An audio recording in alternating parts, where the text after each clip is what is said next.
ഒരു വീഡിയോയിലേക്ക് എല്ലാവർക്കും സ്വാഗതം. ഇന്ന് നമ്മൾ പറയാൻ പോണത് മമ്മൂട്ടീനെ കുറിച്ചാണ്. അതുപോലെ തന്നെ സന്തോഷ് ജോർജ് കുളങ്ങരയെ കുറിച്ചാണ്. സന്തോഷ് ജോർജ് കുളങ്ങര, മമ്മൂട്ടി, ഇവരൊക്കെ എന്ന് പറഞ്ഞു കഴിഞ്ഞാൽ ഒരു സെലിബ്രിറ്റികളാണ്. നമ്മൾ ഒരുപാട് ഇഷ്ടപ്പെടുന്ന, ഒരുപാട് ആരാധകരുള്ള ഒരു ആളാണ് സന്തോഷ് ജോർജ് കുളങ്ങര. കാരണം അദ്ദേഹം ഒരു നല്ല മനുഷ്യനാണ്. അതുപോലെ തന്നെ നാടിനെ ഒരുപാട് സ്നേഹിക്കുന്ന വ്യക്തിയാണ്. ഇന്ത്യനെ ഒരുപാട് സ്നേഹിക്കുന്ന വ്യക്തിയാണ്. കേരളത്തിനെ അതിലുപരി സ്നേഹിക്കുന്ന വ്യക്തിയാണ്. അതുകൊണ്ടാണല്ലോ അദ്ദേഹം ലോകസഞ്ചാരി എന്ന് പേര് വരാൻ കാരണം. അദ്ദേഹം ലോകത്ത് മുഴുവൻ സഞ്ചരിച്ച് അവിടുത്തെ കാര്യങ്ങളെല്ലാം കണ്ട് പഠിച്ച് അതേപോലെ കേരളത്തിലാവണമെന്ന് ആഗ്രഹിച്ച് മരിക്കുന്നതിന് മുമ്പ് അതൊന്ന് ആയിക്കാണാനായിട്ട് ഏറ്റവും അധികം ആഗ്രഹിക്കുന്ന വ്യക്തിയാണ് സന്തോഷ്. അപ്പം മമ്മൂട്ടി, നിങ്ങൾക്കറിയാത്തൊരു കാര്യമായിരിക്കാം, മമ്മൂട്ടി ശരിക്കും പറഞ്ഞാൽ മമ്മൂട്ടീനെ നമ്മളെല്ലാവരും ആരാധിക്കുന്നു, ഇഷ്ടപ്പെടുന്നു. അതുപോലെ തന്നെ മമ്മൂട്ടി ആരാധിക്കുന്ന ആരാന്നറിയാം, സന്തോഷിനെ. സന്തോഷ് ജോർജ് കുളങ്ങരയുടെ വലിയൊരു ഫാനാണ് മമ്മൂട്ടി. അതിപ്പോൾ നമ്മളിപ്പോൾ മമ്മൂട്ടി പറഞ്ഞപ്പോഴാണ് നമ്മൾ അറിയുന്നത് കേട്ടോ. മമ്മൂട്ടി പറഞ്ഞതെന്ന് വെച്ചിട്ടുണ്ടെങ്കിൽ, ഞാൻ ഒരുപാട് എനിക്ക് ഒഴിവ് കിട്ടുമ്പോഴൊക്കെ സന്തോഷ് ജോർജ് കുളങ്ങരയുടെ എല്ലാ പ്രോഗ്രാമുകളും കാണാനുണ്ട്. ഞാൻ അദ്ദേഹത്തിൻ്റെ ഒരു ഫാനാണ്, അദ്ദേഹത്തിൻ്റെ ചാനലിലെ ഒരു ഫാനാണ്. എപ്പോഴൊക്കെ ഒഴിവ് കിട്ടുന്നു, ഇപ്പോൾ പോലെ അതിനിപ്പോൾ മമ്മൂട്ടിക്ക് ഒരുപാട് സമയം ഫ്രീ ആയിട്ട് കിട്ടിയിട്ടുണ്ട്. അപ്പോഴൊക്കെ അദ്ദേഹം പഴയ എപ്പിസോഡുകളും പഴയ അദ്ദേഹം ലോകസഞ്ചാരിയായി സഞ്ചരിച്ച പല എപ്പിസോഡുകളും എടുത്ത് മൂപ്പര് കാണണം. ഈ സന്തോഷ് ജോർജ് കുളങ്ങരനെ കുറിച്ച് നമ്മൾ പറയാമെന്ന് വെച്ചിട്ടുണ്ടെങ്കിൽ, അദ്ദേഹത്തിൻ്റെ ഒരു സോഷ്യൽ മീഡിയ, അദ്ദേഹത്തിൻ്റെ ഒരു ഇൻ്റർവ്യൂയോ, അദ്ദേഹത്തിൻ്റെ എന്തെങ്കിലും പോസ്റ്റോ, അദ്ദേഹത്തിൻ്റെ എന്തെങ്കിലും പരിപാടികളൊക്കെ വന്നു കഴിഞ്ഞാൽ വളരെ മോശമായിട്ടാണ് ആൾക്കാർ അദ്ദേഹത്തിനെ ചിത്രീകരിക്കുന്നത്. താൻ ഈ ഇന്ത്യക്കാരനാണോടോ, താൻ കേരളത്തിലുള്ള ആളാണോടോ, താൻ വിദേശത്തെ രാജ്യത്ത് താനല്ലോ സപ്പോർട്ട് ചെയ്യുന്നത്, താൻ എപ്പോഴും ഇന്ത്യനെ കുറ്റം പറയണം, കേരളത്തിനെ കുറ്റം പറയണം, ഇവിടെ എല്ലാം തലകീഴായി നടക്കണം, ഇവിടെ ഒന്നും ശരിയല്ല, നിങ്ങൾ മുഴുവൻ വിദേശ രാജ്യങ്ങളെ നിങ്ങൾ പൊക്കി പറയുക, വിദേശ രാജ്യത്ത് ഉള്ള ജനങ്ങളെ നിങ്ങൾ ഇഷ്ടപ്പെടുക, ഇവിടെയുള്ള ജനങ്ങളെ നിങ്ങൾ തള്ളിപ്പറയുക, ഇവിടുത്തെ വൃത്തിയില്ലായ്മയെ കുറിച്ച് നിങ്ങൾ വാതോരാതെ സംസാരിക്കുക, ഇവിടുത്തെ രാഷ്ട്രീയ പ്രവർത്തകരെ നിങ്ങൾ അപമാനിക്കുക, ഇവിടെ ടൂറിസം മേഖലയെ നിങ്ങൾ അവഹേളിക്കുക. ഇങ്ങനെയൊക്കെയാണ് അതിൻ്റെ കമൻറ്റുകൾ വരുന്നത്. ഇത് കണ്ടപ്പോൾ മമ്മൂട്ടിക്ക് വളരെ വിഷമം തോന്നി. എന്നിട്ട് മമ്മൂട്ടി അതിനൊരു സ്റ്റേറ്റ്മെൻ്റ് ഇറക്കി. അത് 100% സത്യമായുള്ള സ്റ്റേറ്റ്മെൻറ്റാണ്. മമ്മൂട്ടി പറഞ്ഞത് എന്താണ്, ഈ മോശം കമൻറ്റ് ഇദ്ദേഹത്തിന് ഇടുന്ന വ്യക്തികളോട് മമ്മൂട്ടി പറഞ്ഞ ഒറ്റ കാര്യമുള്ളൂ, നിങ്ങൾ ഈ കമൻറ്റ് ഇടുന്നതിന് മുമ്പ് നിങ്ങളൊന്ന് ചിന്തിക്കുക. ഇദ്ദേഹം ലോകത്ത് പോയിട്ട് ഇത്രയും അവിടെ കാണുന്ന കാര്യങ്ങൾ കേരളത്തിലും ഇന്ത്യയിലും പകർത്തണം എന്ന് ആഗ്രഹമുള്ള വ്യക്തിയാണ് ഇദ്ദേഹം. ഇദ്ദേഹം ഒരിക്കലും തള്ളിപ്പറയല്ല ചെയ്യുന്നത് നമ്മുടെ നാടിനെ. നമ്മുടെ നാട് അവരെ പോലെ ആവണം, വൃത്തി വേണം.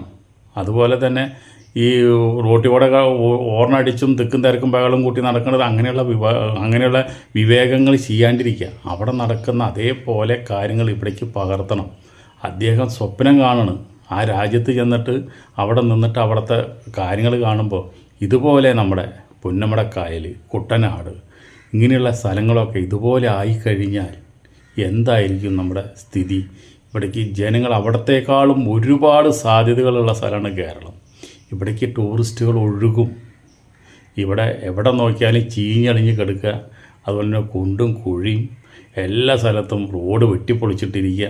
ഇതൊക്കെ കാണുമ്പോൾ സന്തോഷ് ജോർജ് കുളങ്ങരയ്ക്ക് മാത്രമല്ല, മമ്മൂട്ടിക്ക് മാത്രമല്ല, നമ്മൾക്ക് ടാക്സ് കൊടുക്കുന്ന ഓരോ പൗരനും ഒരുപാട് വിഷമം തോന്നാറുണ്ട്. നമ്മളൊക്കെ വിദേശ രാജ്യങ്ങളിലെ സഫാരി പോലുള്ള ചാനലിൽ ഇങ്ങനെയുള്ള പരിപാടികൾ കാണുമ്പോൾ അടുത്ത ജന്മത്തിനെങ്കിലും നമ്മൾ ആ നാട്ടിൽ ജനിക്കണേ എന്ന് നമ്മൾ പ്രാർത്ഥിച്ച് പോകുന്നുണ്ട്, പുനർജന്മം ഉണ്ടെങ്കിൽ. അപ്പോൾ അത്രയും നമ്മൾ ഈ നാടിനെ നമ്മൾ വെറുക്കണ്. കാരണം എന്താണ്, ഇവിടുത്തെ സംസ്കാരമില്ലായ്മ, ഇവിടുത്തെ വൃത്തിയില്ലായ്മ, ഇവിടെ ഒന്നും നടക്കില്ല, ഒരു നല്ല കാര്യം പോലും ഇവിടെ നടക്കില്ല. അപ്പോൾ അതുകൊണ്ട് അതിനെല്ലാം അദ്ദേഹം പറയുന്നത് 100% സത്യമാണ്. അതുപോലെ ഇവിടെ ആവാൻ വേണ്ടിയിട്ടാണ് അദ്ദേഹം. അല്ലാണ്ട് ഒരു വിദേശ രാജ്യങ്ങളെ പോഴ്ത്തി കാണിക്കാനോ അല്ലെങ്കിൽ അതുപോലെ അവരിഷ്ടപ്പെടാനോ ഉള്ള ഒരു വ്യക്തിയല്ല അദ്ദേഹം പറയണത്. കേരളം അതുപോലെ ആവണം എന്നാണ്. എന്നാൽ പിന്നെ ഇദ്ദേഹത്തിന് ഇഷ്ടം പോലെ കാശുണ്ട്, ഇദ്ദേഹത്തിന് താമസം വേണമെങ്കിൽ അവിടേക്ക് ആക്കാമല്ലോ. ഇദ്ദേഹം ചെയ്യുന്നില്ലല്ലോ.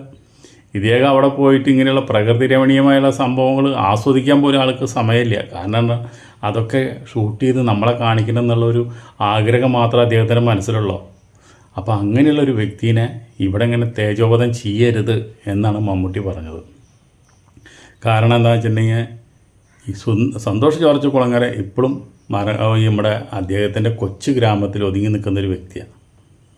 അയാൾ ശരിക്കും പറഞ്ഞു കഴിഞ്ഞാൽ അയാളൊരു വേണമെന്ന് വെച്ചിട്ടുണ്ടെങ്കിൽ അയാൾക്ക് ഈ ഇവിടത്തുള്ള എല്ലാ കട്ടയും പടം മടക്കി അയാൾക്ക് വേണമെങ്കിൽ വിദേശത്ത് പോയിട്ട് സുഖമായിട്ട് അവിടെ ജീവിക്കാം. പക്ഷെ അത് ആൾ ചെയ്യുന്നില്ല. ഇപ്പോഴും അദ്ദേഹം ഒരു മരങ്ങാട്ട് പുള്ളിക്കാരനാണ്. അദ്ദേഹത്തിൻ്റെ അച്ഛൻ ഒരു സ്കൂൾ മാഷാണ്. അപ്പോൾ ആ സ്കൂൾ മാഷായ കാരണം ലേബർ ഇന്ത്യ എന്ന് പറഞ്ഞൊരു പുസ്തകം ഇവിടെ ഇറങ്ങി വെക്കണത്. പണ്ടത്തെ കാലത്ത് അതും ചോന്ന് കോളേജ് മുഴുവൻ കയറി ഇറങ്ങാൻ അദ്ദേഹത്തിൻ്റെ പണി. അദ്ദേഹം അത്രയധികം കഷ്ടപ്പെട്ടിട്ടുണ്ട്. ചോര നീരാക്കിയിട്ട് അദ്ദേഹത്തിൻ്റെ ബുദ്ധിയും അദ്ദേഹം ചോര നീരാക്കിയിട്ടാണ് അദ്ദേഹം ഈ വഴിയിലെത്തിയത്, ഈ നിലയിലെത്തിയത്. ഇനിയിപ്പോൾ അദ്ദേഹം ബഹിരാകാശത്തേക്ക് പോകുന്നുണ്ട്. അപ്പോൾ സന്തോഷ് ജോർജ് കുളങ്ങരേനെ നിങ്ങളാരും തെറ്റിദ്ധരിക്കരുത്. നിങ്ങൾ അദ്ദേഹത്തിനെ സപ്പോർട്ട് ചെയ്യണം. അദ്ദേഹത്തിൻ്റെ ആരാധകനാണ് ഞാൻ എന്നാണ് മമ്മൂട്ടി പറഞ്ഞത്. അപ്പോൾ ആ മമ്മൂട്ടീനെ നമുക്ക് മനസ്സിലാക്കാൻ കഴിഞ്ഞല്ലോ. മമ്മൂട്ടിനെ നമ്മളെല്ലാവരും ആരാധിക്കുന്നു. മമ്മൂട്ടി സ്നേഹിക്കുന്നത് ആരാ? സന്തോഷ് ജോർജ് കുളങ്ങരയെ. അപ്പോൾ ഇദ്ദേഹത്തിൻ്റെ പ്രവർത്തന മേഖല വളരെ വളരെ വലുതാണ്. ഇദ്ദേഹത്തിൻ്റെ ആ ഒരു കഴിവുകൾ ഇപ്പോൾ ഇദ്ദേഹം ഒരുപാട് ആൾക്കാരെ ടൂർ കൊണ്ടുപോകുന്നുണ്ട്. നല്ലൊരു കാര്യമാണ് ടൂർ കൊണ്ടുപോകുന്നത്. അതിപ്പോൾ നമുക്ക് പൈസ ഒരുമിച്ച് കൊടുക്കാം, ഇല്ലെങ്കിൽ തന്നെ അത് ഗഡുക്കളായിട്ട് കൊടുക്കാം. നമുക്ക് ആഗസ്റ്റ് മാസത്തിലോ സെപ്റ്റംബർ മാസത്തിലോ നമുക്കിപ്പോൾ ഒരു ടൂർ പോകാൻ ആഗ്രഹം ഉണ്ടെങ്കിൽ നമുക്ക് നമ്മുടെ കയ്യിലുള്ള കാശ് എത്രയാണെന്ന് വെച്ചിട്ടുണ്ടെങ്കിൽ അവർക്ക് അയച്ചു കൊടുത്താൽ ആ സമയമാകുമ്പോഴേക്കും നമുക്ക് ആ കാശ് അടച്ചു തീർത്താൽ മതി, നമ്മളെ കൊണ്ടുപോകും. ജീവിതത്തിൽ ഒരിക്കലെങ്കിലും സന്തോഷ് ജോർജ് കുളങ്ങരയുടെ കൂടെ ഇതുപോലൊരു ടൂറിൽ പങ്കെടുത്ത് ഒന്ന് ലോകം ചുറ്റി സഞ്ചരിക്കണം എന്നുള്ളൊരു ആഗ്രഹം ആർക്കും ഇല്ലാത്തത്? എല്ലാ ആൾക്കാർക്കും ഉണ്ട്. അതിനുള്ള എല്ലാ ജനങ്ങൾക്ക് അതിന് വേണ്ടിയുള്ള എല്ലാ പിന്തുണയും കൊടുത്തുകൊണ്ടിരിക്കുന്ന ഒരു വ്യക്തിയാണ് സന്തോഷ് ജോർജ് കുളങ്ങര. അവർ ടൂറെന്ന് പറഞ്ഞു കഴിഞ്ഞാൽ ഒരു തൊലിഞ്ഞ ടൂറൊന്നല്ല അദ്ദേഹം നടത്തുന്നത്. ഇവിടെ പല ആൾക്കാരും ഇവിടുന്ന് ആൾക്കാരെ കൊണ്ടുപോയിട്ട് ഒരു പറയണ പോലെ ഒന്നും ചെയ്യാണ്ട് പല മോശം ഫുഡും കൊടുത്ത് താമസകാര്യം ശരിയല്ലാണ്ട് ആ കാശ് കിട്ടി കഴിഞ്ഞാൽ പിന്നെ അവരുടെ സ്വഭാവം മാറും. അതുപോലെ ഒന്നല്ല സന്തോഷ് ജോർജ് കുളങ്ങരയുടെ ടൂറ്. നിങ്ങളൊന്നാലും പോയവരോടൊന്നും നിങ്ങൾ ചോദിച്ചു നോക്കുക. ഞാൻ ചോദിച്ചു നോക്കി. അദ്ദേഹത്തിനെല്ലാം 5 സ്റ്റാർ ഫെസിലിറ്റിന് അവിടെ പോകണവർക്ക് കൊടുക്കുന്നത് നമ്മൾ കാണണമല്ലേ. സഫാരിയിൽ ഇങ്ങനെ കാണിക്കേണ്ട അദ്ദേഹത്തിൻ്റെ ടൂറിൻ്റെ പരിപാടി ഒരു 10 രൂപ ലാഭത്തിന് വേണ്ടിയിട്ടല്ല ചെയ്യുന്നത്. അദ്ദേഹം പോണ ആൾക്ക്, കൊണ്ടുപോണ ആൾക്ക്, ആ കാശ് മടക്കി കൂടെ വരുന്ന ആൾക്ക് ഒരാൾക്ക് പോലും ഒരു പരാതി ഉണ്ടാവരുത് എന്നുള്ള വലിയ ആഗ്രഹത്തിനാണ് അവരത് ചെയ്യുന്നത്. അത് ശരിക്കും ഒരു വലിയൊരു കാര്യം അദ്ദേഹം ചെയ്യുന്നത്. നമ്മൾ ആർക്കും ഒരു നിസ്സാരക്കാരന് പോലും ദിവസം ഒരു 100 രൂപയോ 10 രൂപ മാറ്റി വെച്ച് കഴിഞ്ഞാൽ നമുക്ക് സന്തോഷ് ജോർജ് കുളങ്ങരയുടെ കൂടെ നമുക്ക് ടൂറിന് പോകാം. അതൊരു വലിയൊരു ആശയമല്ലേ. ആ ആശയമാണ് അയാൾ കേരളം മുഴുവൻ വൃത്തിയാവണം, ഇവിടുത്തെ എല്ലാ കാര്യങ്ങളും സിസ്റ്റം മാറണം, ഇവിടേക്ക് വിദേശികൾ ഒഴുകണം എന്ന് പറയുന്നത് തെറ്റല്ലല്ലോ. അതാണ് മമ്മൂട്ടി പറഞ്ഞത് കേട്ടോ. അടുത്ത വീഡിയോയിൽ നമുക്ക് വീണ്ടും കാണാം. അതുവരെ നിങ്ങൾക്കെല്ലാവർക്കും നന്ദി, നമസ്കാരം.